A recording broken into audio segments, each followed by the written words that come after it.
Let's move on to the issue of the Hawaii Health Connector. Both of you admitted that this has not been a smooth rollout. That's an understatement. The governor says the legislature should look in the mirror. Is the legislature at fault? Well, let's be very clear about this. You know, the Health Connector was created from a task force chaired by the governor's insurance commissioner. There was broad participation. Legislators were involved in that, but at least 4 department heads were very, very much involved. And they're the ones that created the Hawaii Health Connector, determined what the board should look like and how it should operate. So yes, the legislature was involved because legislature has to pass legislation, but clearly the design was driven by the executive, and there were decisions made about how the Health Connector should operate that should have been engaged by the governor and executive, but it was very poorly executed, and we have the mess that we have today. Your own Lieutenant Governor Shan Tsutsui was on our program, interviewed live. I said, who is to blame? Who's right on this, the governor or the legislature? He said, you're both to blame. Do you dispute your Lieutenant Governor? Well, of course. Well, obviously, I'm not going to run away from any responsibility here, although I find it kind of interesting that everybody seems to be blamed but the senator himself. He just put $1.5 million forward for the connector, so obviously he thinks it's something that has to keep on going. I dare say, Tanya, that there's probably not 100 people in the audience that may be viewing and listening tonight that has any idea what we're talking about. And the reason for it is that we have the prepaid health care plan. I know something about it because we put it into effect in 1975 when I came into the legislature. Then why didn't you ask for an exemption off the bat? We're the first state to commit to rolling out the Health Connector. Because as any legislator knows and any governor knows, you have to obey the law. We are in the process of asking for a waiver to be able to fully implement the prepaid health care law for those who don't have insurance. Very, very few people in Hawaii are lacking insurance right now. Many of them are Medicaid eligible. Many of them are among those that have mental health problems, that have addiction problems, that have other kinds of difficulties Governor, that put them out. I would just say this.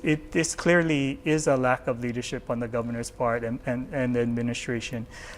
We have the best health insurance program in the country. And if we had requested an exemption for parts of it from the federal government, we clearly would have been granted that. Look at what's happened. This Health Connector is a mess. There's less than 10,000 people enrolled in that program. How much money have we spent on this? Is this something we could have invested in schools? Absolutely. Well, we couldn't because it was federal funds, but it's more than 220 million of taxpayer dollars, most of that from the federal government, that have been invested to enroll less than 10,000 people. I think the travesty is by embracing Obamacare, we are allowing these 10,000 beneficiaries to drive a change in prepaid health, the best health program in the country. Why are we allowing rating by age, which will severely impact our small businesses and our companies in the state? If we get the waiver, how do we cover the last uninsured? Well, you know, we would need to have some kind of program with the Health Connector. The most important thing, Tanya, is that why are we allowing these 10,000 people to drive the 800,000 covered by prepaid health and change that to their detriment? It really should have been the other way around, and if we stood up, it could have happened. Well, Tanya, the people who stand up is the Money Committee and other. Are you accusing the other legislators of failing to do their duty? It's an executive action, Governor. The implementation of the law is an executive. There's a separation of powers. Exactly. The legislature legislates, the executive executes. Yes. And this is clearly a failure to execute. In other words, the legislature created the Health Connector. All I can do is implement what the legislature tells me to do. I'm doing it the best I can with what I was given by the legislature. In the meantime, we are fully behind the prepaid health care plan that has worked so well for us. The reason the number 10,000 comes up when we've got over 1 million people, 1.4 million people in the state, is that the prepaid health care plan is working very, very well.